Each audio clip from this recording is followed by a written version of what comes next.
ನಮಸ್ಕಾರ. ಕನ್ನಡಪ್ರಭ.com ನ್ಯೂಸ್ ಬುಲೆಟಿನ್ಗೆ ಸ್ವಾಗತ. Camera person Kevin ಜೊತೆ ನಾನು ಶ್ರೀನಿವಾಸ್. ಇಂದಿನ ಪ್ರಮುಖ ಸುದ್ದಿಗಳು. ಕನ್ನಡ ಭಾಷೆ ರಾಜ್ಯದ ಅಸ್ಮಿತೆಯ ತಳಹದಿಯಾಗಿದ್ದರೆ ಅರೆ ಭಾಷೆಯಂತಹ ಪ್ರಾದೇಶಿಕ ಭಾಷೆಗಳು ಕನ್ನಡವನ್ನು ಶ್ರೀಮಂತಗೊಳಿಸಿವೆ ಎಂದು ಸಿಎಂ ಸಿದ್ದರಾಮಯ್ಯ ಹೇಳಿದರು.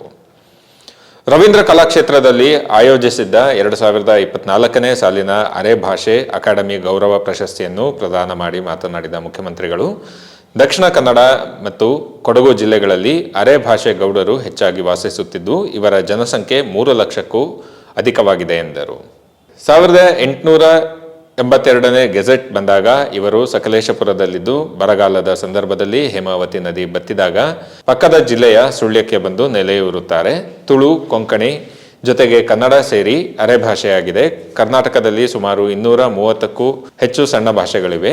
ಇವೆಲ್ಲವೂ ಕನ್ನಡದಿಂದಲೇ ಹುಟ್ಟಿದ್ದು, ಅರೆ ಭಾಷೆಯನ್ನು ಉಳಿಸಿ ಬೆಳೆಸುವ ಕೆಲಸವನ್ನು ಅಕಾಡೆಮಿ ಮಾಡಲಿ ಎಂದು ಆಶಿಸುತ್ತೇನೆ.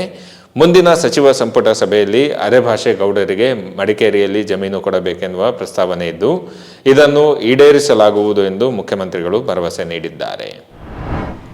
ಕುರ್ಚಿ ಕದನದ ನಡುವೆ ಉಪಮುಖ್ಯಮಂತ್ರಿ ಕೆಪಿಸಿಸಿ ಅಧ್ಯಕ್ಷ ಡಿಕೆ ಶಿವಕುಮಾರ್ ತಾವು ಎಂದಿಗೂ ಬಣ ರಾಜಕೀಯದಲ್ಲಿ ತೊಡಗಿಸಿಕೊಂಡಿಲ್ಲ ಎಂದು ಹೇಳಿದ್ದಾರೆ. ನೀವು ಗಮನಿಸಿದರೆ ನಾನು ದೆಹಲಿಗೆ ಒಬ್ಬಂಟಿಯಾಗಿ ಹೋಗುತ್ತೇನೆ. ನಾನು 8ರಿಂದ 10 ಶಾಸಕರನ್ನು ನನ್ನೊಂದಿಗೆ ಕರೆದುಕೊಂಡು ಹೋಗಬಹುದು. ಆದರೆ ನಾನು ಹಾಗೆ ಮಾಡುವುದಿಲ್ಲ. ಕೆಪಿಸಿಸಿ ಅಧ್ಯಕ್ಷನಾಗಿ ನಾನು ಎಲ್ಲರನ್ನೂ ಒಟ್ಟಿಗೆ ಮುನ್ನಡೆಸಬೇಕು. ಎಲ್ಲ 140 ಶಾಸಕರು ನಮ್ಮ ನಾಯಕರು. ಎಚ್.ಡಿ. ಕುಮಾರಸ್ವಾಮಿ ಅವರ ಸರ್ಕಾರದ ಅವಧಿಯಲ್ಲಿಯೂ ಸಹ ನಾನು ಪ್ರಾಮಾಣಿಕನಾಗಿದ್ದೆ. ಕುಮಾರಸ್ವಾಮಿ ಸರ್ಕಾರ ಉಳಿಸುವುದಕ್ಕೆ ನಾನು ಎಷ್ಟು ಪ್ರಯತ್ನ ಮಾಡಿದ್ದೇನೆ ಎಂದು ಮಾಜಿ ಪ್ರಧಾನಿ ಎಚ್.ಡಿ. ದೇವೇಗೌಡ ಅವರಿಗೆ ತಿಳಿದಿದೆ. ನನ್ನ ರಾಜಕೀಯದ ಬ್ರ್ಯಾಂಡ್ ನೇರವಾಗಿದೆ. ನಾನು ಬೆನ್ನಿಗೆ ಇರಿಯುವುದಿಲ್ಲ ಎಂದು ಅವರು ಹೇಳಿದ್ದಾರೆ.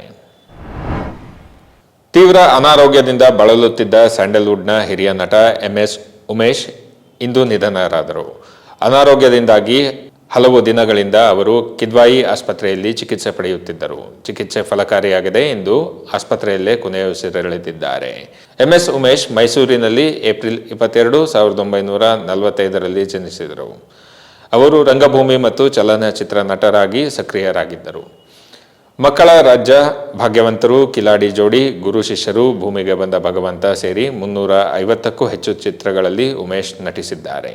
ಕಥಾ ಸಂಗಮ ಎಂಬ 3 ಕಥಾನಕಗಳ ಚಿತ್ರ ಮುನಿತಾಯಿಯಲ್ಲಿ ತಿಮ್ಮರಾಯಿ ಪಾತ್ರಕ್ಕೆ ಉತ್ತಮ ಪೋಷಕ ನಟ ಪ್ರಶಸ್ತಿ, 1994ರಲ್ಲಿ ನಾಟಕ ಅಕಾಡೆಮಿ ಪ್ರಶಸ್ತಿ, 1997ರಲ್ಲಿ ಮಹಾನಗರ ಪಾಲಿಕೆ ಪ್ರಶಸ್ತಿ, ಆತ್ಮಚರಿತ್ರೆ ಬಣ್ಣದ ಗಂಟೆಗೆ ವಿಶ್ವೇಶ್ವರಯ್ಯ ಪ್ರತಿಷ್ಠಾನದ ಪ್ರಶಸ್ತಿ ಮುಂತಾದ ಹಲವಾರು ಗೌರವಗಳಿಗೆ ಉಮೇಶ್ ಭಾಜನರಾಗಿದ್ದಾರೆ. ಬನಶಂಕರಿ ಚಿತಾಗಾರದಲ್ಲಿ ಉಮೇಶ್ ಅಂತ್ಯಕ್ರಿಯೆ ನಡೆಯಿತು. MBA ವಿದ್ಯಾರ್ಥಿಗೆ ದುಷ್ಕರ್ಮಿಗಳ ಗುಂಪೊಂದು ಚೂರಿ ಇರಿದು ದರೋಡೆ ಮಾಡಿರುವ ಘಟನೆ ಮೈಸೂರು ರಸ್ತೆಯ ಜ್ಞಾನಭಾರತಿ ಮೆಟ್ರೋ ನಿಲ್ದಾಣದ ಬಳಿ ನಡೆದಿದೆ. 21 ವರ್ಷದ ನವೀನ್ ಸಂತ್ರಸ್ತ ಯುವಕನಾಗಿದ್ದು, ಘಟನೆ ಬುಧವಾರ ರಾತ್ರಿ 11:30ರಿಂದ 11:55 ವೇಳೆಗೆ ನಡೆದಿದ್ದು, ಮರುದಿನ ದೂರು ದಾಖಲಾಗಿದೆ. ಪಿಜಿಯಿಂದ ಮೆಟ್ರೋ ನಿಲ್ದಾಣದ ಕಡೆಗೆ ನಡೆದುಕೊಂಡು ಹೋಗುತ್ತಿದ್ದ ವಿದ್ಯಾರ್ಥಿಯನ್ನು ಸ್ಕೂಟರ್ನಲ್ಲಿ ಬಂದ 2 ಅಪರಿಚಿತ ದುಷ್ಕರ್ಮಿಗಳು ತಡೆದು ಹಲ್ಲೆ ನಡೆಸಿ ದರೋಡೆ ಮಾಡಿದ್ದಾರೆ. ಯುವಕನ ಮೇಲೆ ಹರಿತವಾದ ಚಾಕುವಿನಿಂದ ಹಲ್ಲೆ ನಡೆಸಲಾಗಿದ್ದು, ಎಡ ಕೆನ್ನೆಗೆ 22 ಹೊಲಿಗೆಗಳನ್ನು ಹಾಕಲಾಗಿದೆ. ದುಷ್ಕರ್ಮಿಗಳ ದಾಳಿಗೊಳಗಾದ ಯುವಕ ರಕ್ತದ ಮಡುವಿನಲ್ಲಿಯೂ ಪಿಜಿಗೆ ಓಡಿ ಹೋಗಿದ್ದು, ಸ್ನೇಹಿತರ ನೆರವಿನೊಂದಿಗೆ ಆಸ್ಪತ್ರೆಗೆ ದಾಖಲಾಗಿದ್ದರು. ದುಷ್ಕರ್ಮಿಗಳು ಯುವಕನ ಬಳಿ ಇದ್ದ 5 ಲಕ್ಷ ರೂಪಾಯಿ ಮೌಲ್ಯದ ಐಫೋನ್ ಕಸಿದು ಪರಾರಿಯಾಗಿದ್ದಾರೆ. ಆರೋಪಿಗಳ ಪತ್ತೆಗೆ ಸುತ್ತಮುತ್ತಲಿನ CCTV ದೃಶ್ಯಾವಳಿಗಳನ್ನು ಪರಿಶೀಲಿಸುತ್ತಿದ್ದೇವೆ. ವಿದ್ಯಾರ್ಥಿ ಪ್ರಾಣಾಪಾಯದಿಂದ ಪಾರಾಗಿದ್ದು, ಆಸ್ಪತ್ರೆಯಿಂದ ಬಿಡುಗಡೆಯಾಗಿದ್ದಾನೆ ಎಂದು ಪೊಲೀಸ್ ಅಧಿಕಾರಿಯೊಬ್ಬರು ಹೇಳಿದ್ದಾರೆ. ಇವು ಇಂದಿನ ಪ್ರಮುಖ ಸುದ್ದಿಗಳು. ವಿವರವಾದ ಸುದ್ದಿಗಳಿಗಾಗಿ ಕನ್ನಡಪ್ರಭ.com ನೋಡಿ. ನಮಸ್ಕಾರ.